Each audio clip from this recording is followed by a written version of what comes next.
j'espère que c'est la forme. On se retrouve aujourd'hui pour parler de ce roman, La captive de la cité déchue, de Megan Van Dyke, et il est sorti chez Pal Éditions. C'est un roman dans le style de ceux que je lis peu, c'est-à-dire c'est de la fantaisie qui se mêle à de la romance. Donc non, effectivement, ce n'est pas dans mes habitudes, car j'ai tendance à me dire qu'à mon âge, presque 48 ans, ce n'est pas vraiment à moi que ce type de lecture s'adresse. Eh bien, figurez-vous que j'ai clairement beaucoup apprécié cette lecture.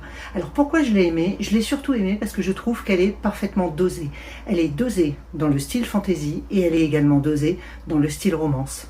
Allez, je vous pose le contexte. Lucien est l'un des capitaines d'un empereur un peu mégalo qui souhaite conquérir un maximum de cités-États pour pouvoir régner sur ce grand territoire. Ce que va vivre Ilia, qui est la fille de la souveraine de la cité-État de Sorena.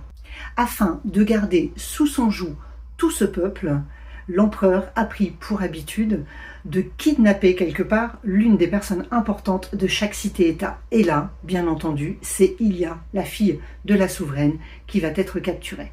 C'est Lucien qui va se charger du sale boulot, bien entendu. Par conséquent, Ilia, cette nouvelle otage quelque part, va le détester et va se jurer de se venger de ce qu'il a fait à son peuple. Mais c'est sans compter une relation inattendue qu'il va se développer entre Ilia et Lucien.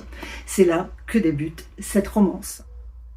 Durant sa captivité, que l'empereur considère être une invitation, Ilia va découvrir des visages familiers. Elle va découvrir les captifs des autres cités-États qui ont précédemment été occupés par cet empereur.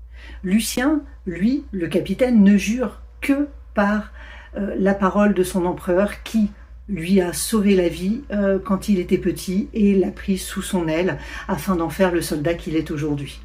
Il est persuadé que le seul moyen d'obtenir enfin la paix est de se soumettre au diktat de l'empereur. Dans cette histoire, rien n'est joué. Ilia va peut-être réellement s'attacher à Lucien, alors que jusqu'à présent, dans son esprit, ce n'était qu'un jeu pour assouvir sa vengeance.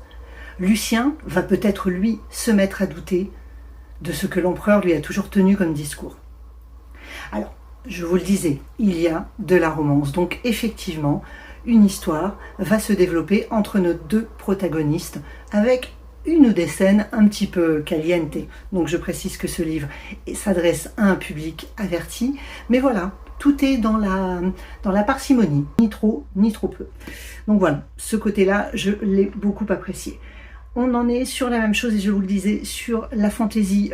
Pas de tour de magie à gogo, la magie est présente, mais elle ne fait pas l'essentiel de l'histoire. Voilà, moi c'est une lecture que j'ai beaucoup appréciée. C'est le deuxième livre que je lis des éditions Pal, et voilà, les découvertes sont toujours très bonnes à prendre, et là, ça me sort clairement, moi, de ma zone de confort. Alors c'est un roman qui parle aussi de trahison, de pardon, de réussir à recentrer les choses et à les placer dans un contexte avec une vision plus large. Donc voilà. On est sur le thème de l'amour interdit, tout est dit.